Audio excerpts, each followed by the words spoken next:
This is the My Campaign Coach podcast, where we talk about how to win elections. Every week, we let you hear straight from the best consultants, operatives, and candidates in the game, all for one reason, to help you win. For more information about how we can help you win, visit mycampaigncoach.com. Now, here's your host, Raj Schaefer. Welcome to the My Campaign Coach podcast. Today we're talking with Ryan Mauldin about campaign management, visual branding, and your online presence. Ryan is the president and founder of Vici Media, where he and his team have done award and campaign winning work for campaigns of every level. Prior to launching Vici, Ryan gained considerable experience as a campaign manager and a serial entrepreneur.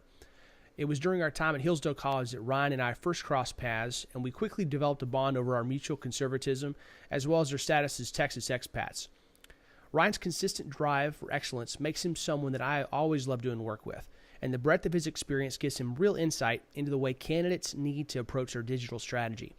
I'm glad he could come on and share some of that knowledge with us today. With that, Ryan, welcome. Hey, Raz, good to be with you. Well, thank you for taking some time out of your day. I know you're staying busy on the road this week up there in D.C. Tell us a little bit more about your background and how you got involved in politics and your political involvement in the industry. Yeah, definitely. So I first got pulled in, well, actually, I was about to say the professional side, but I was actually a volunteer on campaigns in high school, the state legislative level. Those were not successful ultimately, the one in particular, the bigger one that I was part of, but did have the opportunity later to manage a successful race against the same candidate that I'd volunteered against previously. So got to start a little bit unexpectedly. I was starting a company and had a lot of flexible time as a result of that in between companies. And my high school soccer coach was asked by a local Tea Party to run for office. He asked me to help. By the end of the campaign, I was managing it. We ended up That's how it winning. works. Yeah, exactly. You get sucked in, and then all of a sudden, hey, you're willing to work? Great, you're in charge of something. So both of us were relative novices, although David had been elected before to a smaller office. But for something of that level, with around 150, 160,000 constituents, running against a decade-plus incumbent chairman with multiple times the amount of money that we had, as well as the time and name ID, et cetera. Definitely felt unprepared going into it, but we learned quickly and put our nose to the grindstone. And in the space of just a few short months, with somewhere around a third the amount of money, we're able to unseat the incumbents in that area. So it was an interesting and, again, unexpected entree into the professional political space. Okay. That was the 2010 race between David Simpson and Tommy Merritt, right? Tommy Merritt, correct. Yeah. So this was not, to give you guys that are listening a perspective, this was a I don't know how much money David raised, but he didn't raise much. And this was an inexperienced team with little money going up against one of the best funded, most entrenched incumbents that cycle in the state house. And so Ryan and David, it's a true David versus Goliath story, because they worked hard. They used the kind of Tea Party wave that came through, and the fact that they were underestimated from the beginning, and they came up and they beat somebody that should have been the hardest person to beat that cycle. Yeah, and you hit on a point there, which was definitely very, very helpful. We were underestimated. That allowed us to sneak up on the incumbent. And he didn't really realize the extent of the groundwork we'd laid until just a few weeks out from the election. At that point, the momentum was set. So it was definitely a surprise. We were thankfully able to. It wasn't just a surprise, because we were able to beat him by over 20 points in a re-election the following cycle. So that we were able to build a brand that stuck as well and stuck around. But it was certainly a lot of learning by doing, and building a grassroots network and going straight to individual voters, taking a message out, because we didn't have the money to drop in large television buys, radio buys, things like that. We may have had a small amount of radio, but it was almost so little that I don't even recall with specificity what we would have placed. It was mostly some mail a little bit of digital, and a lot of groundwork and door-to-door politics. Well, and that was especially difficult for your race because David's district, that was a very rural area. You had a couple different areas like Longview and some of Tyler that were in there, but you didn't have a whole lot of urban centers that you were knocking in. These were small towns that maybe some place you can barely call a city out in East Texas that you had to knock doors, right? Yeah, it's definitely a mix. So Longview is the seat of it. That District 7 at the time was all of Gregg County in the north of Smith County, which is so Longview is the largest element, but it's probably about half of the district, and then the other half was largely rural and small to mid-size. Gilmer and Hallsville and a number of other cities in that area. So White Oak. But it was really great though to be able to celebrate the locale of each individual spot, and people appreciated that. When you were willing to go the lengths to go out and walk door to door in the neighborhoods that weren't right next door to each other, which obviously you can't do in every race, but in this particular one, it made a difference. People noticed it. They appreciated the fact that we were willing to go talk to them, and I can't tell you how many dozens of people told David that he was the first politician that had ever knocked on their door. Yeah, that's a rare thing. We talked with Matt Krause last week, and he was talking to us about how many thousands of doors he knocked. And I know that you and David wore out quite a bit of shoe leather that cycle, getting out there and talking to voters, and it just plain works. That's one of the best ways, especially for a low-funded campaign, to be able to go and outmatch a well-funded, well-entrenched opponent. No, absolutely is. There is absolutely nothing that beats direct contact with a candidate, as long as you have the right candidate. That helps. That's a big caveat. But assuming you have somebody who people like when they meet, which I hope you do, then I have had candidates that I've been around who I've been around who I was like, let's not put them out there. They're really smart, but let's just not put them out there talking to voters. We've had one or two of those as well. They're great. Let's put them on a camera with staging and such, but they're not great on their feet. Very good people, but yeah, if you have somebody who's personable, that is your single biggest asset. Well, David and Matt both fit that in spades. Now, talk to me a little bit about your evolution since then, because you guys won that race with David against Tommy, and then you moved forward from there into the 2012 election cycle. Yeah, so I actually did a little bit of work again in the 2010 with the generals, so runoffs and generals. I managed some runoffs, local races close by, and then a general election against a Democrat in a few districts up in North Texas. Again, very similar in the fact that he was a decade-plus incumbent chairman. At that point, we actually did have a slight money advantage, so it was a different race. It was with a professional experience team. It was with Kevin Brannon leading the race on the consulting side. So I had the opportunity then to really study under somebody who knew what they were doing, had been around the block for quite some time, and had a wealth of experience to bring to the table, and was highly disciplined as well in his messaging, in his campaign tactics, use of time, things like that. So two very different races in the same cycle with otherwise similar influences in terms of the political climate. So it was a great learning ground for really developing a sense of political tactics, how to win a campaign successfully, given very, very different sets of assets. One time we were underfunded, the other we had a money advantage. One time we had primarily volunteers. The next we had a full team, and so there were some great opportunities to compare and contrast those two experiences. After that, did run David's reelection, which I mentioned, against Tommy. Representative Merritt, and at the same time was beginning to found Vici Media Group at that time. So I was doing both at the same time, and that was it was definitely a stretching experience. But from there, we launched Vici a little over 5 years ago. 5 years ago in the summer. And have since grown to take on literally dozens of campaigns all over the country, and from the smallest to the largest. So we've run the gamut from local all the way to the top ticket, and it's been quite a ride. And you have to change and adapt based on the circumstances of an election cycle, based on the size of the race, the assets available to you. Everyone's a little different. The strategy, the mindset behind it is similar, but how you apply it and um, taking the right lessons from history to apply to a current situation always changes every time. So it's great. It's like a battlefield in that way, where you could study history all you want. You still have to know how to apply it and be your own strategist.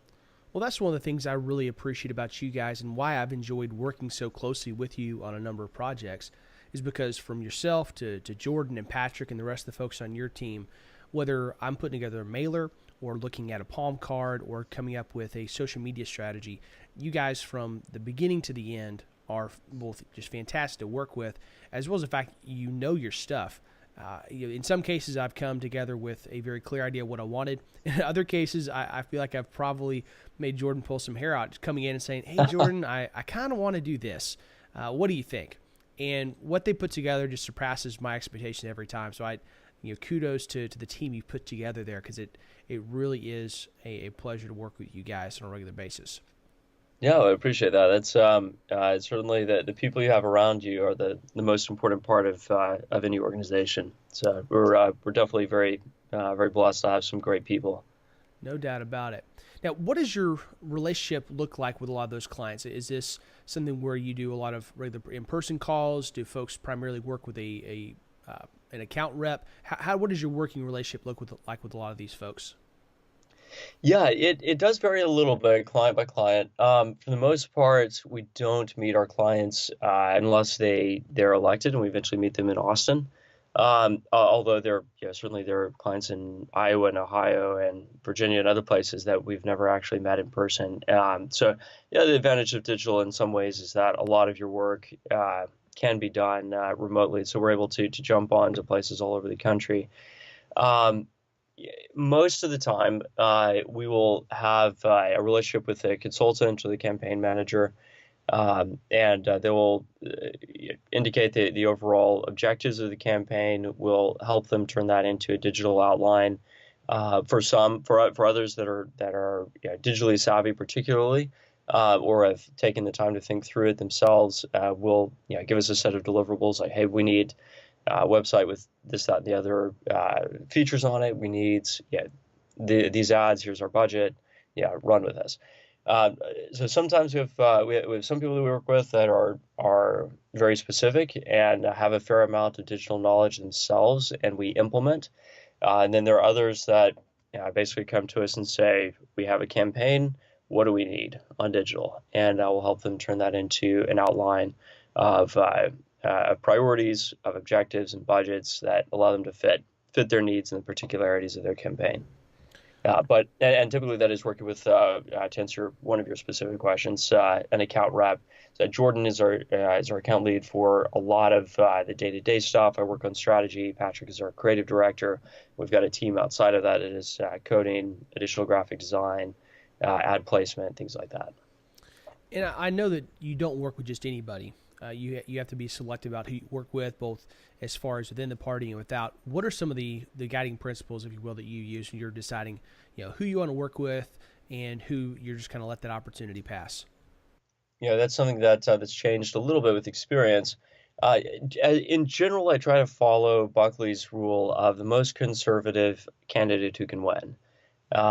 So we've worked with a number of candidates across a bit of an ideological spectrum that we felt like were the best, most conservative winnable candidate. Now, that's not always the case. Sometimes you take a race because it's a better candidate, period. And even if they don't, they have a harder chance of winning.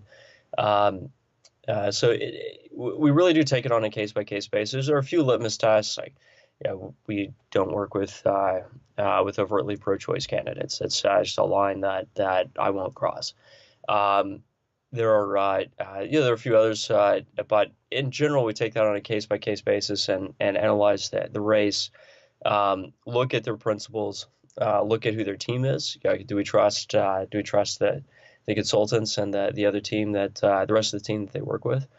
And we think that they have a reasonable chance of actually engaging and of the type of campaign that we can actually provide value to. There have been some campaigns we've turned down in the past because it's simply not a good fit.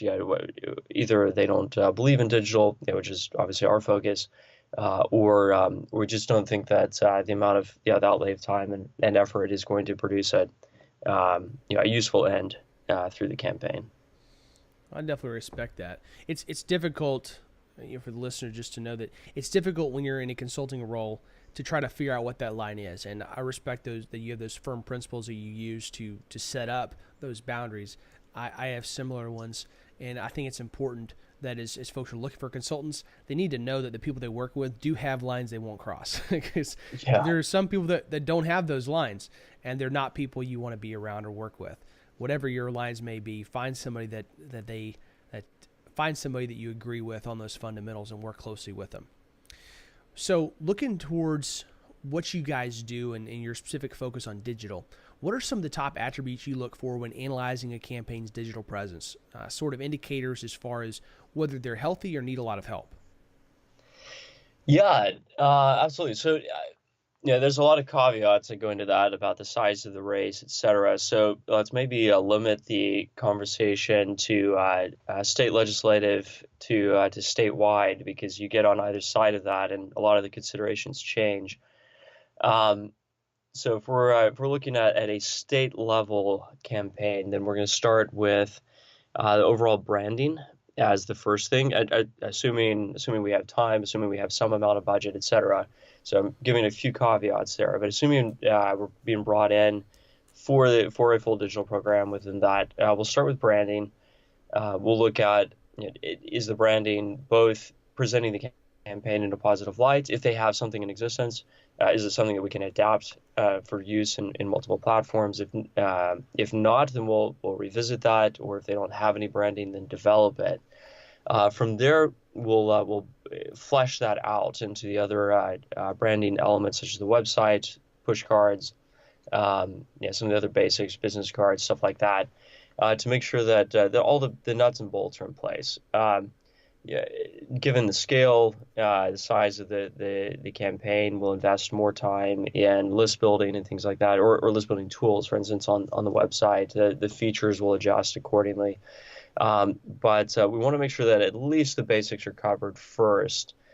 So do you have all your major information on the site? If somebody arrives at your site, are they going to know anything about you, or at least, or certainly know at least the most important things about you? That you're running, what office you're running for, what do you stand for? Even putting a few basic lines or a slogan in a prominent place can at least set the impression quickly for who you are. And that's all the basics of branding, period, just applied to politics, but that doesn't really change based on any kind of organization you go through. After that, we'll look at list health. So do the lists exist? If so, what is the state of them on Facebook, on Twitter, on email as the primary three? Outside of that, we'll look to cross-apply matching your mailing list to email, setting up retargeting pixels. So some of the baseline elements, and then you get into, of course, some of the more specifics. Like, do you have a list that's highly targeted in your district? Or does your list reflect your target demographics? So that's where we talk to the consultant and or the pollster to make sure that the list that exists, if it does, is highly aligned to our target demographic. And if it doesn't, then what do we need to do to change that, to build up the list, to reinvest in email, in your social presence, to make sure that we're able to actually talk to the right people. As we'll have people come to us sometimes and say, oh, look, I've got a Facebook presence, I've got 5,000 likes, I've got 10,000 likes, I've got whatever it is, depending on the size of the race. And that's fantastic, but it's really a vanity metric. If the real important thing is how closely does that overlap with the actual voters, likely voters in your district. So we start drilling down into the health of targeting, the health of your assets and lists, or building them. And from that point, of course, go into the actual implementation and messaging phase. So what is your message? Once we have that, let's turn that into social graphics, into an email program, into an advertising program, to start building your name ID, or reinforcing it depending on your situation, and really trying to drill in on the messages that are most important for converting available voters. That's really cool. I appreciate you giving that kind of detail. And guys, this is also part of why I like to hire Ryan to do these things, because there's several of those things like setting the pixels and those kind of things that I have no idea what that means. So that's why I call Ryan. Now, looking at some of the pitfalls that campaigns oftentimes fall into, especially the ones that try to do too much on their own. They try to learn too much on the job and potentially try to outsource stuff to their brother-in-law. What are some of the pitfalls that they fall into in those types of campaigns? It's definitely a classic pitfall. It's a decision that we run up against every single cycle. Somebody's got a friend they want to use. The reality is that experience matters. And the experience of having run dozens of campaigns, digital operations, allows us the advantages of knowing some of the best list vendors, the best ways of targeting. We'll have people who will go in and just target everything in every zip code in the district, which is fantastic if you want to target with the same level of accuracy that you get on broadcast television. But you're going to end up wasting about 70% of that money. Because only a certain number, especially if you're a primary candidate, only a fraction of the population votes. So you can look at one of the biggest pitfalls within that, to be more specific, is you can look at the wrong metrics. You can look at metrics that sound fantastic but don't actually matter. So you could be building the wrong kinds of lists. What are some of those metrics that folks should stay away from? So total list size, for instance, one that we referenced earlier, total list size is absolutely irrelevant. Total list size in your target demographic is what actually matters. So making sure that is as highly targeted as possible, so you're not wasting dollars both building the list as well as advertising to the list. So we'll use tools like some of the cookie matches, IP matches, which are available based on third-party data sets. From nationally maintained voter lists. We'll take your own lists and run them against a match in various platforms to find what's targetable easily within that. Recently, Facebook, for instance, rolled out an element within that allows us to target much more closely and at less expense, frankly, too, than it used to cost. Another one can be looking at the number of posts we're putting up. That's one of the other things. Well, people say, look, I'm posting once a week. Isn't that fantastic? Well, not really. We've had that happen multiple times. Can't tell you how many times people come up and say, I don't want to wear out my list. I post once a week. I'm like, well, some of our properties post once an hour, and we still haven't worn out those lists. So there are certain elements like that, just knowing what other people are doing, knowing what's working. We're watching admins on dozens of Facebook pages, and so we can draw tactics from one that we find to work into some of the other projects we work on. So there's some advantages like that, just having a broad perspective on the industry and seeing what's working and what's not. That's pretty cool, and definitely very valuable insight to be able to have that much perspective from your clients to be able to aggregate that together.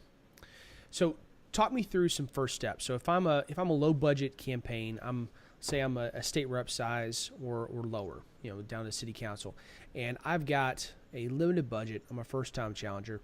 What are some of the first steps that I need to take as a candidate when I work through setting up my digital campaign from my side? It's before I've got enough money on hand to go and hire a Vici. What should I do in that interim? The first thing is to make sure you have your basic presences up in a way that people can find them. So set up get the simplest possible URL for your website address. So obviously first name, last name .com is your highest value URL. If you can't get that, then you go on the nearest option outside of it. Um, and make sure you have at least the basic information in an easily findable format. So have your contact information on the website and on Facebook. Make sure you have your Facebook page set up, not your personal profile, but get a public page that you start posting from, and have the basics of your picture, your contact information, the URL. Set the URL for Facebook as well so it matches or similar to your website. Make sure your basic presences are set up with your contact information, policy positions, and what people can do. So you donate today, get involved, call this number. From there, go start engaging with people. So ask your friends to like your page, ask your friends to share your page, and ask their friends to like it. The power of network advocacy is really huge, especially when you're starting out like that.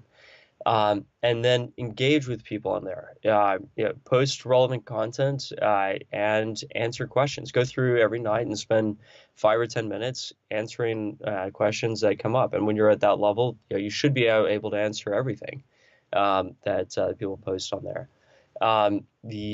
That's very, very powerful. It's like going and getting a knock on your door. Not quite as big as that, but it's still a direct contact with a candidate. So it's very valuable voter contact. And then be sure to build your list. We already talked about asking friends to ask their friends to like your page. Take your email sign-up form everywhere you go. Take it with you door to door. Take it with you to community events. Tape a sign-up sheet at the door for anywhere you are, and keep a pin there with it. And just make sure you are constantly building your list from day one. Every chance you get, take business cards and plug those in. Make sure you get let people know that they'll start getting your updates, and then start a regular content program. So that doesn't have to be every day, doesn't have to be every hour. At least once a week, send an email.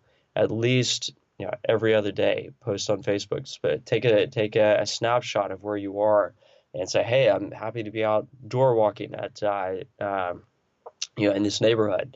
Look for me to knock on your door soon. Stuff like that is really great branding and lets people know that you're active and you're actually doing things, because even at a small state rep level, the majority of voters will not meet you in most cases. And so use whatever tools you can to make sure that they know that you're actually out and working and fighting for that race. One of the things that's changing that I definitely do want to emphasize about the new environment around digital and social is the emphasis on direct access to the candidate. Jason Isaac did this a couple of years ago, actually, in a great way. This sort of a precursor to what we're seeing in a much fuller form now. Instead of block walking, he called it block jogging. And he would take a selfie video of himself and usually his wife or his kids out going door to door in jogging clothes. And he said, I want to, so if I recall correctly, something along the lines of, I want you to know I'm working hard for you to earn your vote. And because block walking isn't enough, I'm block jogging. And that's how I'm going to run. That's how I'm going to run my office. I'm not going to stop. I'm not going to settle for walking. I'm going to run all the way for you. Something along those lines. And it was just really fantastic. It made the news all over the place. Those sorts of authentic moments with the candidate where you get direct access to see who they are, their personality, their family, the context, because people want to trust the person. And frankly, we saw that in a huge way this cycle. Benny Johnson at IJ Review, as an acquaintance of some years, I really want to throw a compliment his way, because he's done some fantastic work making candidates seem human and office holders seem human. And he's done this great series with everybody from Senator Lindsey Graham to Ben Carson, Carly Fiorina. I think he did a piece with Rick Perry, definitely did with a good number of other candidates, where they're just authentic kind of human experiences. And he'll bring them into the IJ Review studios and do some fun stuff, whether it's taking a blend tag blender to see will it blend for Senator Lindsey Graham's cell phone one time, to having Ben Carson and Carly Fiorina mock pardon a turkey last Thanksgiving.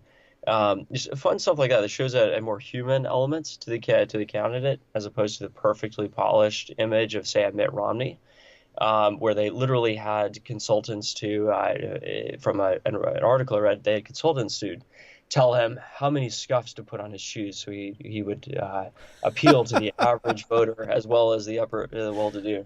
Oh my gosh. I suppose, according to this reporter, that was actually a thing that they did. Wouldn't surprise Which me. again, we laugh, but they did this. This is the political class sometimes gets their head up their ass, thinking that that we've got to have everything perfect, and in the end, what people ultimately want in most cases is authenticity. Now they want an authentically good person, but they still want to feel like they know who the person is that they're electing to office, and for all of his controversy. Donald Trump did this in a masterful way. Hillary Clinton was the single most guarded candidate. I was about to say in recent history. Mitt Romney was also quite guarded, but Hillary was guarded like a hawk, and everything was scripted for her. And Trump, which got him in trouble sometimes, but Trump was very much in charge of his own conversation, and he let voters see who he was, and his Twitter feed, his Twitter feed, exactly, and on stage and all too. But certainly Twitter was the king of that for him. And again, it was certainly not uncontroversial, but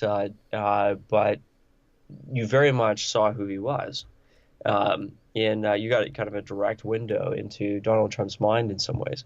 And a lot of, obviously the majority of voters appreciated that. I definitely think that is the direction that we're going. It won't go back. It will go forward in that direction to one extent or another. Well, and I was talking with one of our mutual friends and a former trainee of mine, Senator Hall, a couple weeks ago. And as we were talking about it, I was asking for some tips that I could share. And one of the things he said is, Raz, when I started this, I thought it was a lot more important that people agree with me than like me. And I quickly found out that voters don't really care as much about what you believe on an issue as whether they think you're a good person, whether they like you personally.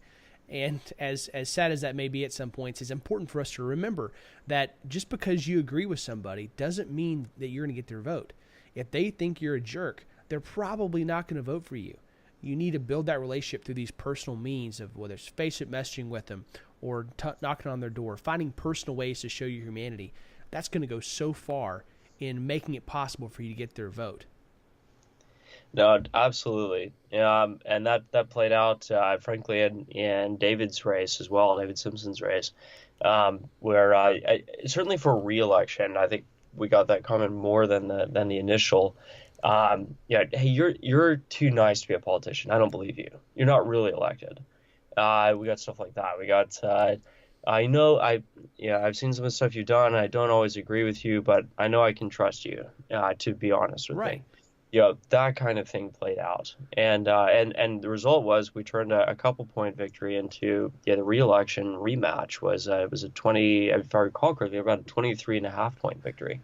Well, you guys were definitely beneficiaries of the fact that it was a whole lot easier to like David than to like Tommy. So when it's likability terms, you guys are going to win that from day one once they got to know David. No, absolutely. Absolutely. It's hard to not like David once you've met him. It really is. He's just a great guy. Now, as we're kind of wrapping up, walk me through what has you most excited about your work, because this is not a regularly thanked business. This is a pretty thankless business when you get out to it. And you guys are working hard. You're doing great work. But what keeps you excited about it? Yeah, it's a really interesting question. So I think the part that has probably our entire team most excited about the work that we do is the window into history, if you will, the ability to watch a lot of things play out that some people see on most people see on television or read about in the newspaper. Getting a little bit of a window into what's actually happening and knowing some of the people making policy decisions and seeing who they are really. That's definitely been an exciting part. sometimes a disappointing part, to be honest. Yes, it can be. It can be very much both. Because people aren't always what they seem. Sometimes they're better people. Sometimes they're not as good. That vantage point has been just a real adventure to be able to participate in some of the things that eventually people write history about. I've had articles about our candidates in pretty much every major paper in the country. So that kind of stuff is it's just exciting. There are perks to every job. That's one of the perks of this one, is getting to help shape the policy and direction of the country. Well, you guys have definitely had a great part in electing some people that have definitely shaped that policy, and I definitely appreciate the role that you've played there. Tell us a little bit more about where they can find you online and how folks can reach out to you guys if they don't get you and Patrick and Jordan and your team at Vici helping them out. Absolutely. We're at ViciMediaGroup.com. V as in Victor, I, C as in Cat, I, MediaGroup.com. Our phone number is 512-222-VICI, V-I-C-I. You can also find us on social. Those are the best places to start. And we're always available. And what's your Twitter handle? Also Vici Media Group. Perfect. Well, guys, I will have all that information in the show notes, and to make it easier for you guys to reach out to Ryan and his team. They're awesome. I love working with them, and I know you will too. Ryan, thank you so much for taking time out of a busy day with meetings up there in D.C. to come and talk to us today. And I look forward to getting lots of questions back from folks and seeing them interacting with you on social media. So thank you so much for taking the time. Appreciate it, man. Great to talk as always. All right, guys, we'll talk to you all again next week. In the meantime, please don't forget to like, subscribe, and follow us on all the different social channels. Make sure to leave a review if you can. It really helps us out a lot and helps get the word out to other people about what we're trying to do here at My Campaign Coach. Please subscribe and rate us on iTunes to help spread the word. We'll be back with you next week with more campaign insights from My Campaign Coach.